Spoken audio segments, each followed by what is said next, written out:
programa donde se abordan temas de actualidad, contingencia y la agenda cultural de la zona. Entrevistas del ámbito nacional e internacional. Revelando es presentado y auspiciado por Asofar AG, Asociación de Oficiales de la Armada de Chile en Retiro, Asociación Gremial. Con ustedes, Revelando en Radio Portales de Valparaíso. Queridos amigos, buenas tardes. Aquí estamos como desde hace mucho tiempo no lo hacíamos. Estamos, por supuesto, en Revelando, este programa que con mucho gusto y a veces con sacrificio, pero siempre con gusto, transmitimos para ustedes de lunes a viernes, bajo el gentil auspicio de Asofar AG, Asociación de Oficiales de la Armada de Chile en Retiro, Asociación Gremial, desde Radio... gracias Marco Antonio Leblanca, DJ, fotógrafo de la Católica, top. Y desde Radio Portales de Valparaíso, la radio de la región de Valparaíso, muchas gracias. Yo creo en este minuto a Mario Salazar y a Marcelo Cabezas. Estamos transmitiendo desde Viña del Mar, desde 1 Oriente número 25, desde las oficinas de Remax, gestión inmobiliaria, ventas, compras, gestión de arrendamientos a cargo de sus propios jefes, que son los agentes. Eso lo vamos a conversar en un ratito, pero muchas gracias a Remax por facilitarnos estas oficinas. Y como decía yo, después de tanto tiempo, después del estallido del 18 de octubre, como los martes, Orieta Ramírez, Orieta, nuestra periodista chilena. Hola Pilar. ¿Cómo estás? Bien, con un poco de calor, la verdad. Hace calor. Y con nuestro Eugenio Guerrero, periodista de Venezuela. Así es. ¿Cómo estás, Pilar? Te veo mejor, mucho mejor. Sí, estoy recuperando. Así es. Tú sabes que y el ánimo a tope. La recuperación real vamos a verla, pero ya dije yo, si no demando al médico, no tengo ningún problema. La vida es dura. ¿O que no? Se ponga a trabajar. Sí, claro, que se esmere, porque yo he hecho todo lo posible, pero no, mejor, Eugenio, muchas gracias, sí, mejor. Pero el ánimo bien, ¿eh? Además, como le decía ahorita antes de partir, este es un tema que ya pasó, que saco yo con estar ahí lamentándome de lo que ya pasó, si fue una torpeza mía.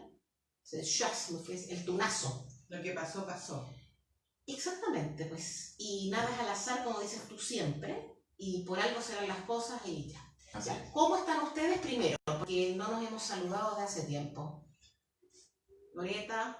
Yo la verdad es que he estado bien, bueno, siempre a fin de año, a pesar del tema del estallido social, siempre fue un poco más pausado que indudablemente que otros años, pero también hay obligaciones que se tienen que seguir cumpliendo, pero en general bien, el balance es bueno. Ya. Y también con harto entusiasmo, con hartas expectativas y de lo que se viene y de las cosas que van a ocurrir en Chile. ¿Estás de vacaciones en este minuto en tu curso, en tu magíster?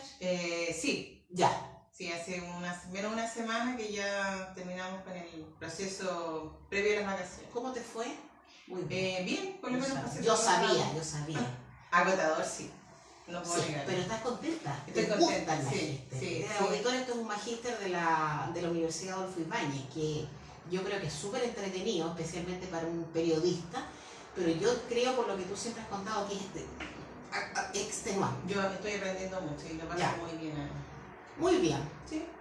Estupendo. Eugenio, bueno, ¿tú? Fíjense que, a partir de la insurrección violenta que ocurrió en algún momento, tiene también connotación de estallido, ¿no? Pero hay una parte incierta de la sociedad que se suma, a pesar que esto fue algo netamente espontáneo, fue algo que de repente nació de alguna naturaleza del descontento y que tiene opiniones nobles y persecuciones nobles de ciertos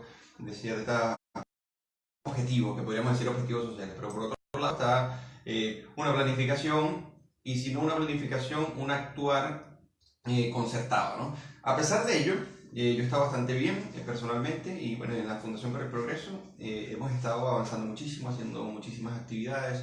Esto nos ha permitido a nosotros afianzarnos en nuestro componente de ideas, en nuestra estrategia de cómo enfrentar este año y preparándonos porque lo que se nos viene en marzo-abril puede ser bastante determinante para el futuro de Chile. Así que nosotros trabajando mucho. Eugenio, mira, la Fundación para el Progreso en este ámbito de lo que viene eventualmente entre marzo y abril, específicamente el 26 de abril, el plebiscito al que se ha llamado a los ciudadanos y a los ciudadanos y a los extranjeros también. Así es. También tienen derecho a voto. La Fundación para el Progreso en ese ámbito está realizando algo, estoy pensando, conversatorios, conferencias sobre lo que es una constitución.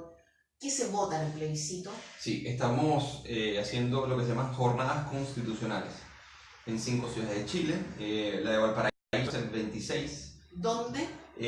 La primera va a ser ahí en el Tour, en Prato 887. ¿A quiénes convocan ahí? Mañana, por cierto, tenemos un panel constitucional con el director de la Escuela de Derecho de la Universidad del Paraíso, Claudio Oliva, y con el profesor Ricardo Salas. Vamos a tener un panel. Mis saludos especiales a Ricardo Salas. Perfecto, de tu parte. Sí, brillante profesor, muy buena Entonces persona. vamos a tener un panel constitucional ahí en la oficina. ¿Para quiénes, Eugenio? Es convocatoria abierta. ¿Y dónde aparecen estas convocatorias? Normalmente se mandan por redes sociales, o sea, están en todas nuestras redes sociales y se manda directamente por correo. Perfecto. Y vamos a tener una jornada constitucional el 26. Yo voy a tener una participación en una tertulia ciudadana en Cerro Castillo el 10 de febrero sobre las experiencias constitucionales bolivarianas, ¿sabes? ¿Qué fue lo que pasó en Bolivia, Ecuador? En Bolivia, Ecuador, Venezuela y Colombia, y a resaltar el papel de la violencia política en este sentido. Y estas jornadas que estamos haciendo de la Fundación la vamos a estar replicando a través de cabildos, tertulias ciudadanas, enseñando qué es una constitución, de cara a qué es lo que se quiere debatir, cuál es el contexto político donde se inserta esto. Oye, Eugenio, y la convocatoria para nuestros auditores, para aquellos que no sean muy asiduos, que no tengan Twitter, ponte tú, Facebook es probable que sí. Sí, bueno, la idea es inscribirse. En Facebook está la convocatoria en la Fundación para el Progreso. La idea es inscribirse. Y esto es hasta el 26. Nosotros no tenemos un tope, como quien dice, de convocantes, o sea, de los convocados. Hasta el momento hay bastante gente inscrita, muy interesada. Perfecto. Así que bienvenido a la persona que quiera sumarse a este esfuerzo que estamos haciendo nosotros. No tomando una posición en sí, pero dando criterios para que la persona que vaya a tomar la posición tome en cuenta el contexto político, lo que se está debatiendo y qué significa la hoja en blanco. Bien. Tanto para Chile como para las instituciones. Perfecto. Orieta, y en ese mismo ámbito en la municipalidad, ¿tienes idea? Porque yo no sé si la municipalidad de Viña del Mar ha llamado o tiene preparado algún tipo de conferencia, de charla, porque estoy pensando en el símil de la municipalidad de Valparaíso, cuyo alcalde lo ha organizado todo. Yo creo que está desde el día 19 de octubre haciendo conferencias en diferentes sitios sobre lo que era la nueva constitución. ¿Ustedes no, la verdad es que lo más cercano que hubo a este ámbito fue con la consulta ciudadana que se hizo por parte de los alcaldes, digamos, que se adhirieron a esto. Pero actividades de esta naturaleza, como cabildos o como lo está haciendo el alcalde de Valparaíso, la verdad es que no se han realizado jornadas por parte de organizaciones que tienen que ver con autoconvocados. Pero la municipalidad misma, en cuanto a ella organizando, no.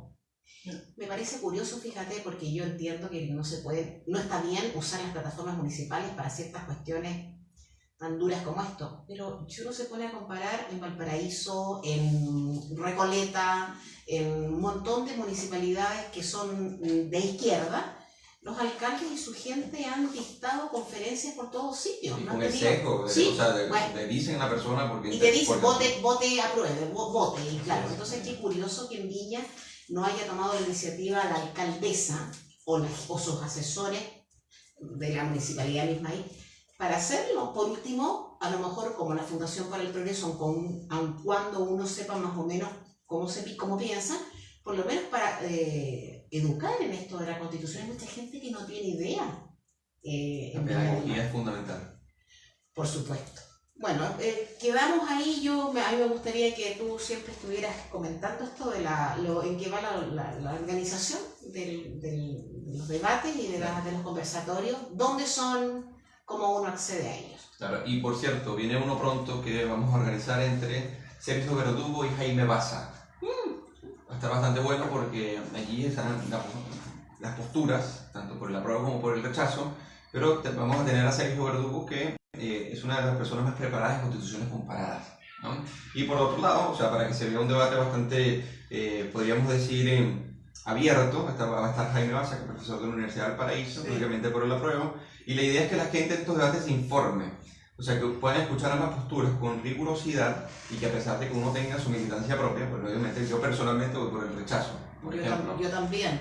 Pero la institución en la cual participo, aunque no tiene una opción o sea, definida, porque nosotros lo que hacemos es difundir principios independientemente de la coyuntura, claro. O sea apruebo o rechazo, nosotros tenemos que decir, tenemos que proponer, hay libertad para que nosotros decidamos que queremos participar o no.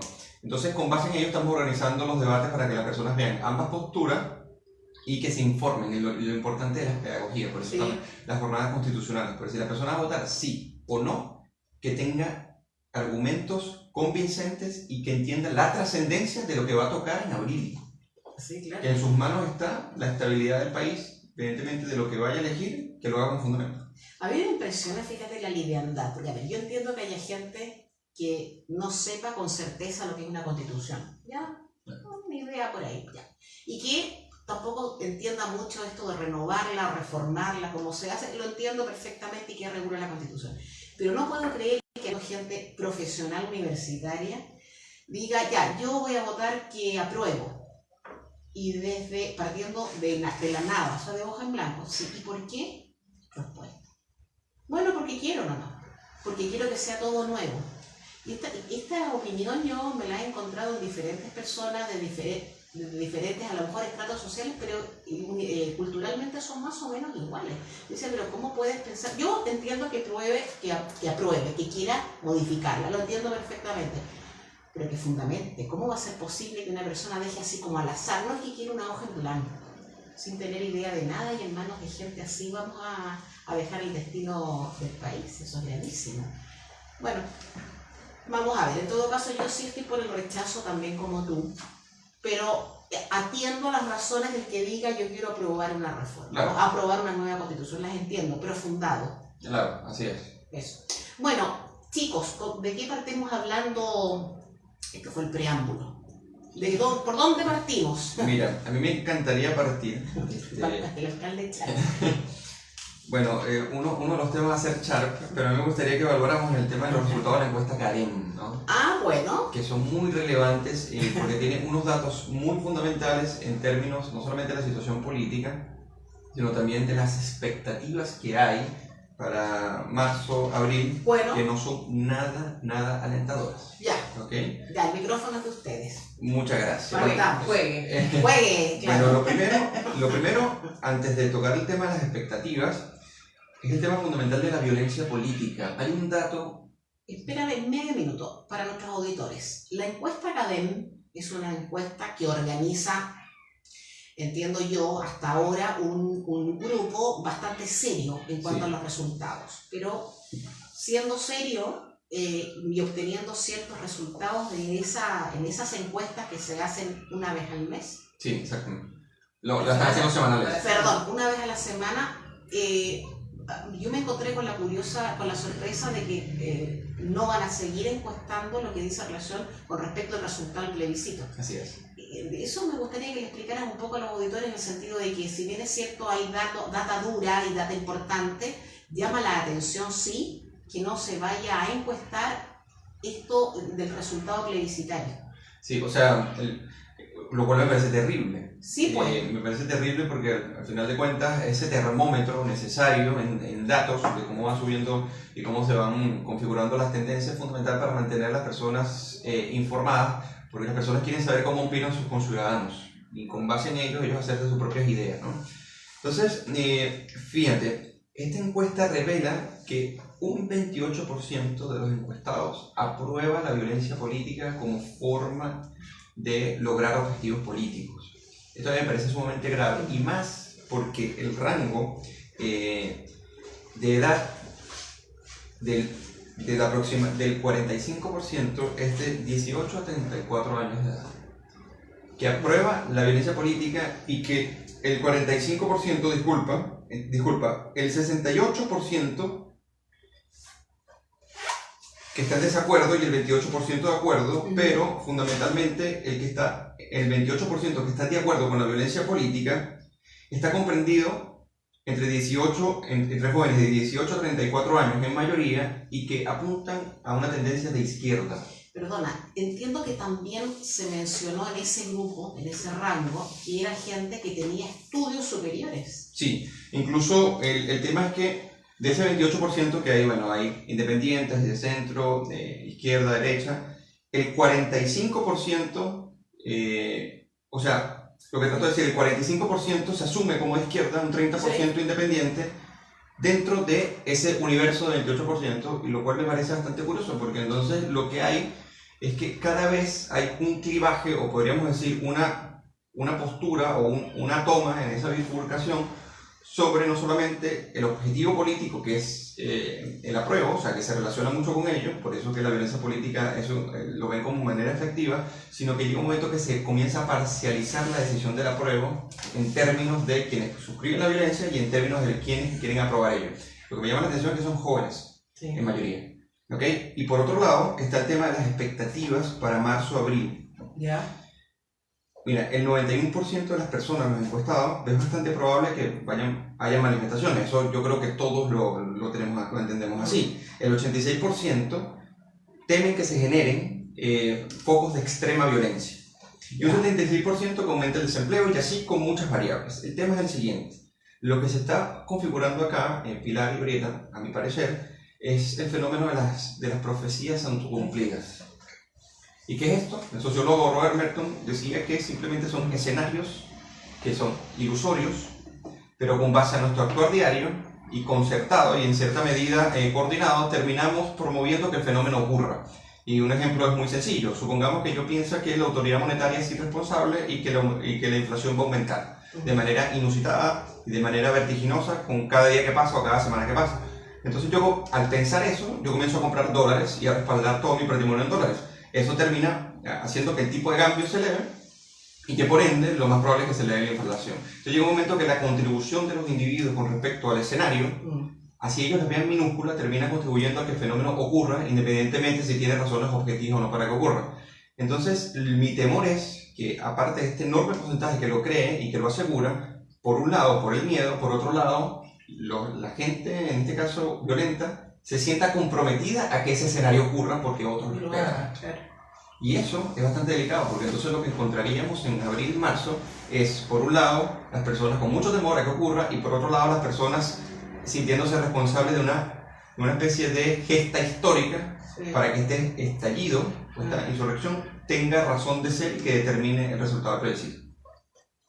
Sí, yo concuerdo con Eugenio respecto de que al final del día pudiera terminar convirtiéndose en una profecía autocumplida y de alguna manera generar todos estos escenarios que se temen y que producto de lo mismo finalmente desemboquen, digamos, en hechos de violencia más allá de lo que una situación ya casi diaria, digamos, se ve en episodios en distintas partes. Pudiera incrementarse eso producto de lo mismo para efectivamente hacer ver que marzo sí era un mes complejo. Ahora, respecto de la cantidad de jóvenes que están detrás de los hechos de violencia, bueno, en general la juventud es la que ha caracterizado los movimientos, no nos olvidemos la marcha de los pingüinos, después el año 2012. Ahora, estadísticamente está probado, digamos, que los jóvenes son quienes están detrás de las marchas y de los movimientos de las calles. Pero también está, y eso quizás va a ser el gran dato que hay que observar para el tema del plebiscito, es cuántos de esos jóvenes están efectivamente concurriendo a las urnas, porque de alguna manera se produce que los jóvenes marchan, pero son los viejos, entre comillas, digamos, los adultos mayores los que finalmente terminan votando. Y quizá este ejercicio del plebiscito va a ser bastante interesante respecto de la cantidad de votos que efectivamente se van a materializar. No olvidemos que la consulta ciudadana que se hizo por parte de los alcaldes en un padrón electoral de 14 millones de chilenos aptos para votar. Finalmente la votación alcanzó cerca de los 2 millones de votos. Entonces, y la votación era precisamente al favor de lo que se estaba viviendo, si se quería o no una nueva constitución.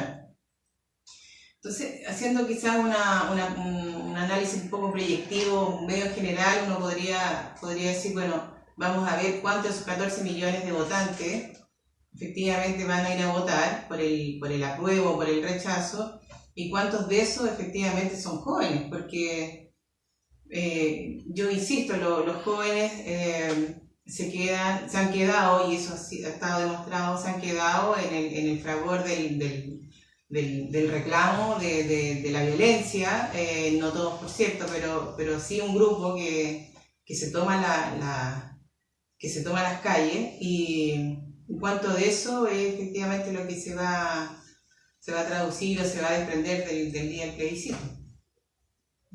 Yo la verdad es que tengo posturas encontradas en este tema de lo que comentó Eugenio y lo que añades tú. Yo, claro, se ha anunciado un marzo, así como un marzo sangriento. O sea, yo pienso, yo sé que se han hecho paralelos, pero yo pienso como en la revolución bolchevique, como todo el mundo muriendo, la sangre corriendo por Chile. Se ha anunciado muy violento, pero se ha anunciado violento por un grupo de personas que son básicamente delincuentes. No digo que hayan delinquido ellos en cuanto a que sean rateros o escaperos, sino que son delincuentes en cuanto a llamar a cometer delitos. Y ellos son responsables de esto. La Mesa de Unidad Social, esa loca de abogado de no sé dónde que ha llamado al Marzo Rojo, una mujer además muy ignorante y peligrosa por lo mismo. Y otros sectores, entiéndase, otros señores, por ejemplo, Gutiérrez, Navarro. Pero cuando uno ve quiénes son los causantes de esta violencia, uno ve básicamente a narcotraficantes y ve básicamente a delincuentes habituales. Cuando vemos qué pasa con las comisarías de Santiago, los carabineros saben perfectamente quiénes son esos próceres, que son... No puedo aceptar todavía, no puedo reconocer que aun cuando en la encuesta académica se dice que, o sea, mucha gente joven está de acuerdo con la violencia, me resisto a que estén de acuerdo con grupos delictuales. Yo entiendo que son violentos y que atacan a carabineros porque les representa la autoridad a la que ellos no quieren someterse, pero no puedo reconocer todavía que sean los delincuentes habituales que entran a los mismos cafés donde ellos van, o a la misma pizzería donde ellos van a romper todos los muebles y a romper todos los vidrios. Me resisto a eso. Entonces, creo que en una de esas marzo no es de la violencia que suponemos. El gobierno lo sabe.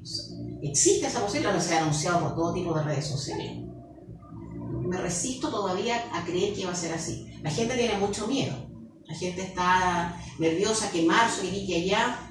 Desde ese punto de vista, claro, unos esperando la violencia y otros obligándose a ser violentos para cumplir lo que se supone que va a pasar. Sí. Eso sí yo lo encuentro peligroso, pero insisto, la mayor parte de los violentos son estos delincuentes.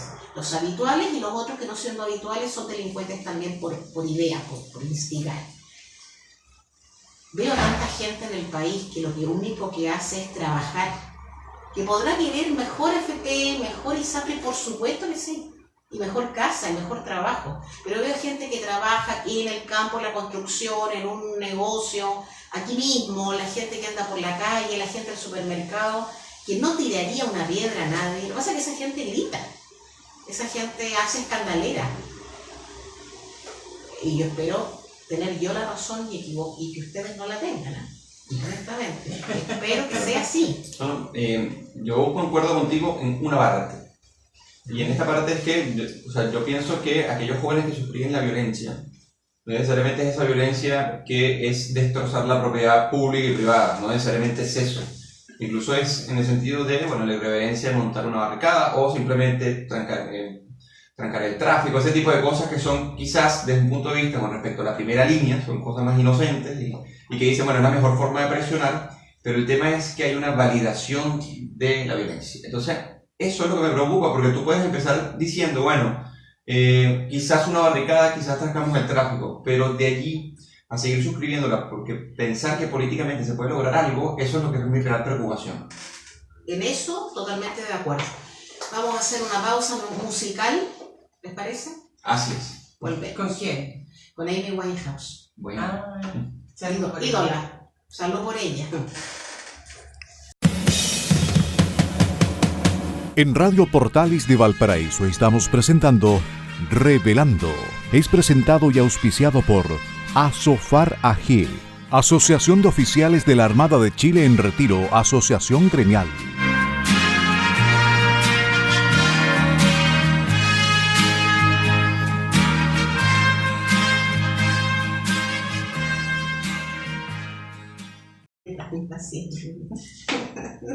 Amigos queridos, hemos regresado, estábamos aquí muy entretenidos y aunque ustedes no lo crean, no estábamos hablando de política, estábamos hablando de la Amy Winehouse. Qué murió tan joven, ¿eh? Qué pena. Bueno, ese es del clan de los 27. Sí, qué pena, ¿no? ¿Quién tan Es un talentosa? misterio eso. No sé qué habrá ahí, ¿será realmente ahí que se cruzan los astros para morir a los O los 27 pactos años? que se hacen. No lo sé.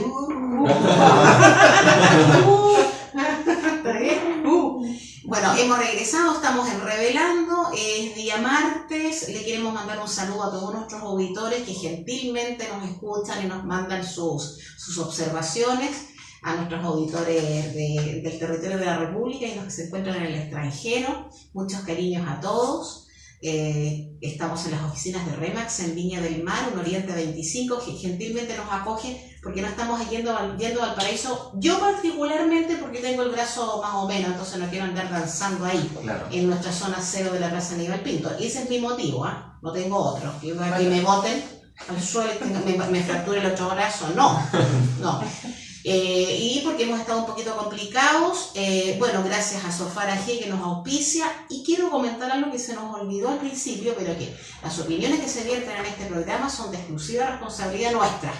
Así es. De don Eugenio, de la señorita Orieta y de la señora Pilar. Y en lo propio de Marco Antonio Leblanc, que es la parte la tecnología. Sí, pues. Oye, ¿puedo hacer un...? Pero por supuesto, adelante. Un aviso de utilidad pública. Sí. Lo que pasa es que hoy día se conmemora el Día Mundial de la Prevención contra el Cáncer, en general, pero la idea es, como estamos en verano, hacer una prevención contra el cáncer de piel.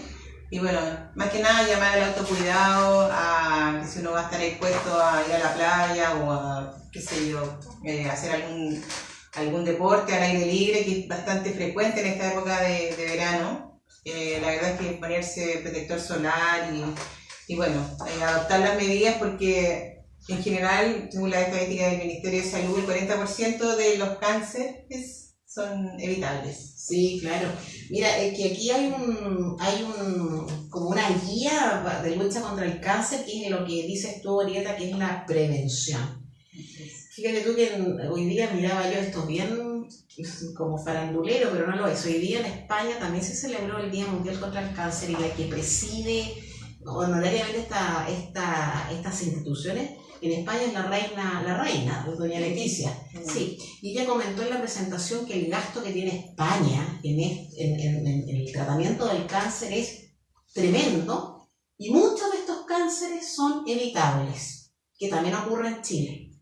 Y ahí llamaba ella, bueno, después llamaban los que están encargados de eso, al no consumir cigarro, a evitar el alcohol, a mantener el peso, a comer sanamente, no utilizar el solarium, a hacerse los controles anuales de Papa Nicolau, de mamografías, de próstata para los hombres.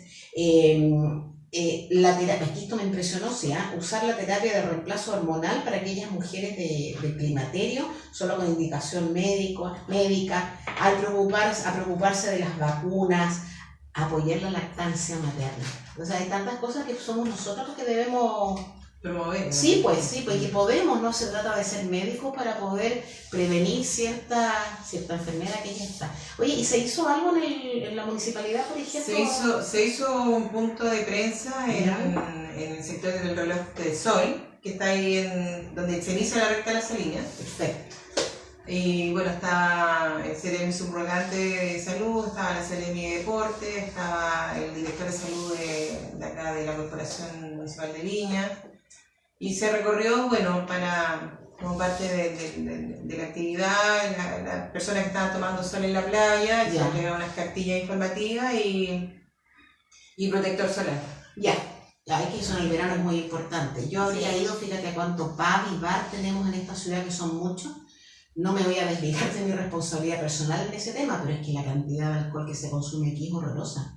Y uno no tiene mucha conciencia hasta que no te duele algo.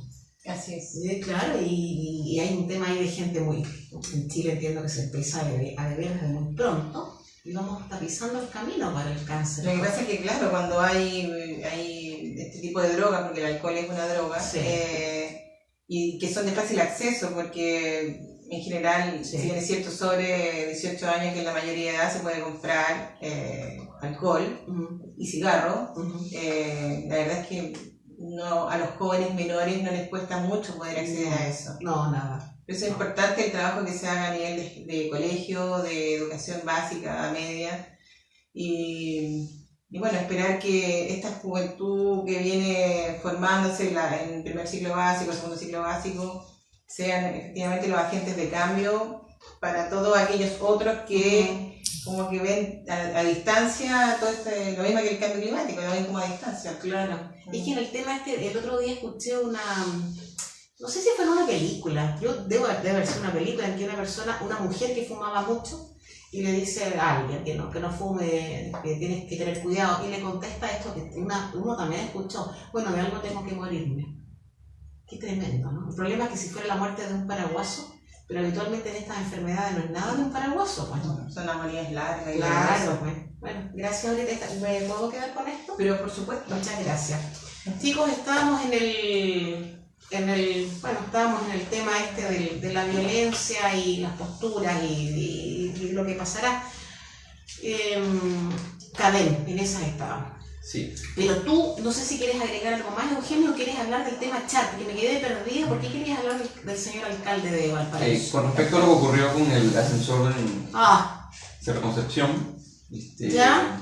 Bueno, justo al frente del Turri hubo un accidente en el cual como que se descarriló el vagón como tal, y 5 personas salieron afectadas y una que se fracturó la clavícula.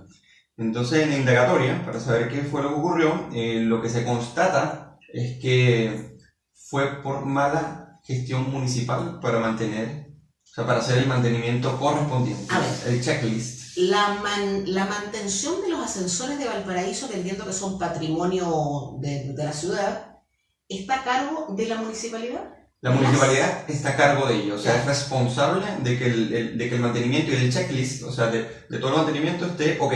Y ya habían advertencias de que habían ciertas fallas. Entonces, ¿qué ocurre? Tanto el Ministerio de Obras Públicas, a través de un comunicado que transmitió el Ceremi de Obras Públicas, lo que hacen es que luego de la revisión hecha por especialistas, se constata que apunta, lo que apuntan las pruebas es que fue a la falta de mantenimiento de la municipalidad, y bueno, el alcalde salió a responder que él va a buscar como una especie de asesoría externa para poder constatar lo que ya se ha constatado, para él tratar de desvincularse de la responsabilidad política que existe sobre ello. Eso es lo que uno espera normalmente del alcalde, es que asuma la responsabilidad, que con base en ello tome las medidas correspondientes, pero aquí lo que hay es una total, no sé si negación de la realidad, pero no asumir la responsabilidad que se merece respecto a lo que le ocurre a los porteños día a día, porque esto es apenas un aspecto de muchos, pero es una crítica que se le debe hacer como ciudadano y como persona que hago vida en Valparaíso, de que la responsabilidad política siempre tiene que asumirse, independientemente que lo acuse él directamente o no, porque yo creo que él ve todo esto como ataques personales, como rencillas, y no necesariamente es así. Si fue la responsabilidad y la municipalidad falló en esto, bueno, que la municipalidad asuma las consecuencias y con base en ello no se vuelve a repetir, pero ir y tratar esto de llevarlo a rencillas o ataques personales o simplemente a la desconfianza con el Ministerio de Obras Públicas y con los técnicos, incluso que se encargaron de la mantención y la adecuación de la entrega en abril del 2019 del año pasado para que esto estuviera en las mejores condiciones posibles, así se constató. entonces ya es una perdedera de tiempo. No sé, Rita, si tú tendrás alguna... Sí, bueno, lo que tiene que ver con los ascensores de Valparaíso, bueno, pertenecen al Estado, digamos, pero a través del gobierno regional se produce esta reparación de los en algunos casos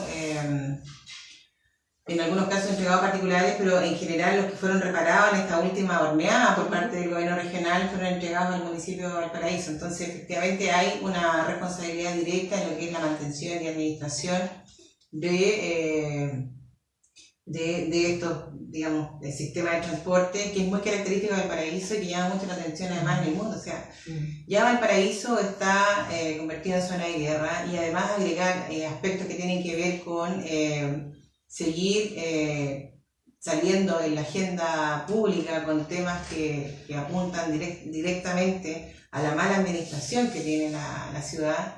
La verdad es que le hace un flaco favor a los porteños y a Valparaíso. Entonces, ojalá que todas estas cosas los porteños la tengan en cuenta a la hora de hacer las evaluaciones pertinentes, y que no siga esto, no se quede en el olvido como muchas veces ocurre. Así es. Que pasa que la memoria es bastante frágil para algunos aspectos, y después con palabras bonitas y con un buen soporte de redes sociales, que es lo que caracteriza la gestión de Char, pareciera que nada ocurre, digamos, y que él vive en un mundo paralelo donde Valparaíso es una ciudad completamente distinta a la que efectivamente todos vemos cuando estamos allá. Pasa que en Chile hay responsabilidad civil, responsabilidad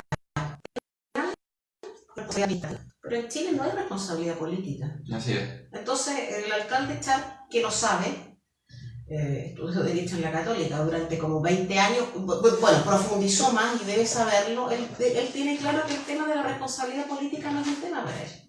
Y él ha usado Valparaíso, por lo pronto no tenía ni la remotísima posibilidad de salir alcalde, y para él fue una sorpresa mayúscula. Lo que él quería era posicionarse para el plano político, para acceder después al Parlamento. Le cayó esta cosa encima y se dedicó a hacer lo que hace la izquierda, pues, habitualmente, a hacer nada, a echar a perder las cosas. Yo creo que si los ascensores de Valparaíso estuvieran, no sé, pero creo, estuvieran en manos de un consorcio privado bueno, responsable, es probable que hubiera chequeos, porque como los ascensores de edificios, a todos los habitantes del edificio les interesa que sus ascensores funcionen, pero que contratan al Estado para que les funcione, les solucione el tema. No, contratan a una empresa privada. Yo presumo, no lo sé, que así sería, pero claro, estamos más de una alcaldía que está en otra. Una alcaldía que además valida la violencia, que valida el saqueo, que valida la mugre, que valida la tomatera, las relaciones sexuales en la calle, toda esa porquería que tienen en Valparaíso. ¿Cómo se va a quejar o cómo va a asumir la responsabilidad del tema del ascensor? Si, como dice usted, Eugenio Char piensa que todo es contra él per se. Todo es un ataque, me atacan a mí. No, pues, o sea, sí, pero porque es la cabeza de la municipalidad, porque es responsable. Sí, pues. Bueno, en fin, ya, eso es un tema que vamos a ver qué pasa me imagino que los señores quienes llevan el ascensor van a demandar a la municipalidad, y de la clavícula va a tener que demandar, me imagino. Lamentable, pero va a tener que hacerlo. Así es. Y bueno, en el marco de que las municipalidades han comenzado a aprobar presupuestos para las distintas municipalidades con base a lo que ocurrió, o sea, los destrozos, los desmanes, el daño a propiedad pública y privada. Pero resulta, bueno, que Valparaíso es una de esas comunas, una de esas municipalidades donde se han aprobado presupuestos, y es la que menor ha aprobado, por cierto, y es una de las que más han tenido desmanes, por un valor de 250 millones de pesos. Por un lado, para recuperar barrios dañados, que yo considero que, bueno, sin ser expertos, yo creo que eso es insuficiente, pero esto también para poder dar un incentivo, por otro lado, no con respecto a esto, sino como que exonerar a ciertos comercios con respecto al pago del aseo y otros impuestos para poder reactivar el sector comercio. ¿O al aseo? Entonces, el tema es que uno ve... En Valparaíso no funciona eso. Entonces, uno ve que lo que encuentra es un alcalde sumamente contradictorio, que de repente un año, o sea, casi que arruina el comercio en Valparaíso, porque está en contra de la libertad económica, está en contra de los proyectos de inversión, está en contra de la capitalización de las personas. Pero por otro lado, ya cuando se ve que hay derrumbes, hay un Valparaíso diezmado, hay una propiedad pública destrozada, hay una inseguridad terrible, entonces ahora de repente dice, bueno, ya que ocurrió esto, entonces bueno, apruebo un mínimo presupuesto para arreglar los sectores dañados, y por otro lado exonero de ciertos impuestos para que se reactive el comercio. Entonces, no es que esto sea malo per se, porque no es malo per se, sino que uno lo que ve es una en un vaivén con respecto a la política pública, que uno ni siquiera es predecible, y lo único predecible es que se va a tomar las cosas personales como si fueran rencillas. Entonces yo creo que más que su ideología política, que ya de por sí tiene, para mí es terrible, porque apoya y facilita espacios públicos de la Municipalidad del Paraíso para que se celebren, por ejemplo, años de aniversario de la Revolución Cubana, que lo hizo, por cierto, el año pasado, es que es una persona que no está capacitada para asumir el desafío complejo que significa Valparaíso. No. Más allá de que nosotros tengamos ciertas diferencias con su pensamiento político, es el tema de que su gestión no está a la altura. No, yo esa ahorita yo supongo que los porteños tendrán en cuenta todo esto al momento de elegir nuevo alcalde, que esto es en octubre. Así es. Yo me imagino.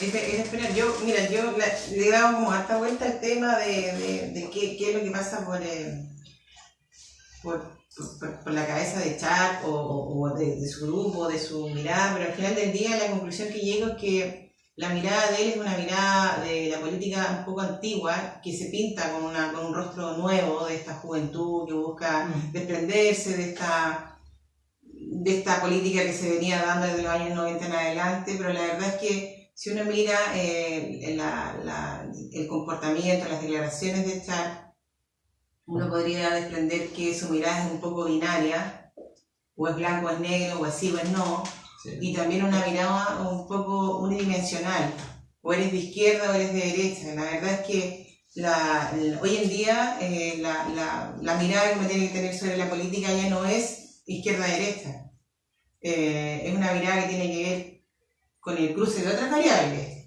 con el cruce de otras dimensiones, con el cruce de, por ejemplo, el tema de la libertad. O sea, ¿qué tan libre soy yo para elegir la propiedad privada? ¿Qué tanta libertad tengo yo para poder efectivamente manifestarme? ¿Qué tan libre soy o no para poder adquirir algún bien? En definitiva, cuando uno hace un análisis respecto de un discurso político, o hace un análisis respecto de qué un candidato está proponiendo, uno tiene que idealmente tratar de desprenderse un poco de lo que es esta mirada unidimensional izquierda-derecha y ver qué tanto se acerca o no a otros ámbitos que son de interés nuestro. Para mí el tema de la libertad es re importante, porque ¿de qué me sirve que haya a lo mejor una mirada muy ideologizada respecto de un sector, si al final del día te coarta la libertad de poder, por ejemplo, adquirir y tener tus propios bienes, o lo que salió ahora proponiendo el Frente Amplio en una iniciativa de poder limitar la cantidad de dinero heredable por parte de sus ancestros, digamos, sus parientes. Entonces, cuando tú ves que hay iniciativas que coartan la libertad, bueno, yo allí no me hallo. Entonces esa debería ser una reflexión que uno debiera estar permanentemente haciendo. Yo creo que a la gente, a la ciudadanía, a la sociedad, le hace falta estar en un estado de reflexión. Nosotros no reflexionamos en profundidad.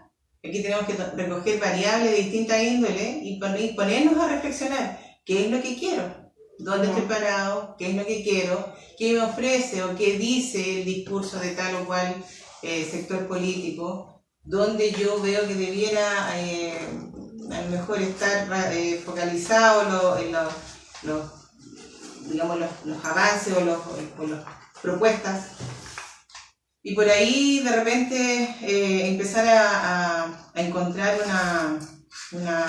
al menos un horizonte, un norte hacia donde uno dirigirse, digamos. Sí. La libertad es esencial. Sin libertad no puedes hacer nada. No puedes estar en la radio, no puedes elegir lo que quieres comprar en el supermercado, no puedes mandar a los hijos al colegio al que quieras, no puedes comprar. porque tendrás que justificar por qué compraste una lámpara, como sucede en Cuba, claro. Porque en Cuba tendremos educación gratis y salud gratis, pero resulta que no puedes con ese dinero, primero, comprar nada y segundo, no tienes libertad para hacer nada, justificar por qué sales del país, a dónde vas, la cuota de dinero, etcétera, etcétera. Yo sí creo que la libertad es básica, y básica para todo, para emprender, para surgir, para lo que quieras. Es básica para afiliarte a un partido político, así sea un partido marxista. Y desde el 18 de octubre en adelante hemos visto con certeza absoluta que la izquierda de este país no es pro libertad. De otra manera nos explica que tú no puedes expresar libremente tus opiniones, que tú si estás a favor de algo en la calle no puedes decir nada. La FUNA, la jueza. Estaba pensando en la juez. Sí. La juez no dijo nada más que lo que en derecho corresponde. ¿Qué dijo? Esto es un cuasidelito de lesiones, o es un cuasidelito de homicidio. ¿Eso es un cuasidelito? Claro que es un cuasidelito, pues. Me gustará o no me gustará. Si a mí, por desgracia de la vida, me atropellan a 4 cabros en la calle, a mis hijos, los atropellan a micro, eso no es un delito de homicidio. Eso es un cuasidelito, por mucho que me duela. Y la ley Emilia, con todo lo dramático aquí, no establece, ahí no hay un delito, hay un cuasidelito. Pucha que le dolió a los partidarios del caballero que se murió, lo siento tanto que se había muerto, ¿no? Pero el carabinero, ¿qué cometió? Un casi delito. Sí. Y el fin de semana la otra juez, a la que no tengo el gusto de conocer, no el disgusto, fueron a funarla a la casa, le pusieron un tremendo cartel. Oye, y ya no tiene libertad. Fíjate que ahí busqué la información. Sabemos dónde vives, sabemos dónde duermen tus hijos, somos muchos y fuertes, tú estás sola y eres débil. Obedécenos o asume las consecuencias. O sea, ella es libre, no. Es la tribu, o sea, es el pensamiento tribalizado de la violencia, o sea, es la violencia política ya no dispersa en intenciones, sino tribalizada, que se está sistematizando y que a través de las funas comienza a radicalizarse de jóvenes que piensan que su subjetividad es más importante que las reglas, las normas democráticas y que tienen el derecho de imponerlas por los medios que sean. Es una enorme irresponsabilidad, o sea, pensar que ellos son jueces por encima de la autoridad, sí, porque no sienten justo lo que en este caso los tribunales hacen, a mí me parece personalmente patético y muy contraproducente para la propia democracia. O sea, ellos no solamente, como justo lo que tú decías, o sea, están en contra de la libertad, están en contra del sistema democrático y dicen luchar en nombre de ellos. Sí. Yo creo que le queda grande. Sí, y además es gravísimo porque, ya, pongámonos un minuto en el escenario opuesto. ¿Qué pasaría si a un grupo de personas se le ocurre ir a funar a Lugo Gutiérrez, que acaba de organizar un taller de encapuchados para un jardín infantil? Ya, supongamos que alguien va a funarlo. ¿Tú te imaginas las querellas? ¿Tú te imaginas la denuncia? La gritería. Eso tú no lo puedes hacer. Yo no estoy de acuerdo con hacerlo, pero tú no puedes hacerlo. Ellos pueden. Y lo segundo, yo lo que creo es que aquí es verdad, yo convengo contigo ahorita en que las cuestiones no son blancas o negras, así las son, pero hay matices. Pero en la bondad y en la maldad no hay matices. O hay buenos y malos. El problema con los buenos es que luchan con gente mala que no tiene reglas. Y cuando tú luchas con alguien que no tiene reglas, todo vale para ellos y hoy algunos se sienten acorralados. El presidente de la República es el principal ejemplo. Al no comprender esta realidad que tú expusiste de manera muy buena, entonces simplemente lo enfrentas con unos mecanismos que tú piensas que para ellos pueden ser certeros o puedes convencerlos de algo. O sea, las reformas sociales, que podemos tratarlo en el próximo programa, han sido tan buenas, Pilar, en muchísimos ámbitos, y no son de ahora, él las traía en su propio programa. Pero pasa que, bueno, ahora, claro, las intensifica un poco más y también ha cedido muchísimo a la oposición, todo lo que tú quieras, pero hay reformas y también con responsabilidad fiscal. Hay un ministro extraordinario en este momento, que es Ignacio Briones, que frente a todos estos desmanes y a todas las consecuencias de la insurrección violenta, o sea, han respondido de una manera óptima, y con todo y eso sigue la violencia. Dígame lo que ocurrió en Viña del Mar, en el Santa Isabel, en el restaurante que destrozaron simplemente porque estaban manifestando y les dio la gana de entrar y destrozar. Sí, claro. O sea, llega un momento que cuando el presidente no reconoce quién es el enemigo, o sea, ni siquiera el adversario, porque los adversarios están de acuerdo con tu existencia y con tu integridad física, sino contra los enemigos de la república, la democracia, la libertad y la existencia del pensamiento disidente. Si no estás dispuesto a verlo y a vislumbrarlo y a tomar acciones en consecuencia de ello, o sea, con respecto a ello, entonces simplemente estamos perdidos como república. El presidente de la república, que yo quiero que te diga el mandato, es tiene un problema, creo, con respeto profundo entre la patria y el alma. Sí. Él es primero el alma, no es la patria. Y cuando tú eres presidente de la República, primero está tu patria. Porque si no defiendes a tu patria, tampoco puedes defender a tu alma. Querido, ¿nos vamos? Nos vamos. Tenemos que irnos, auditores queridos. Así es. Eugenio Orieta, Eugenia, ha sido un placer. Marco Antonio, Gracias. un placer, muchas gracias. Nos veremos el próximo martes. Hasta el próximo martes. Si Dios quiere. Muchas gracias. Gracias. Chao, chao. Au revoir.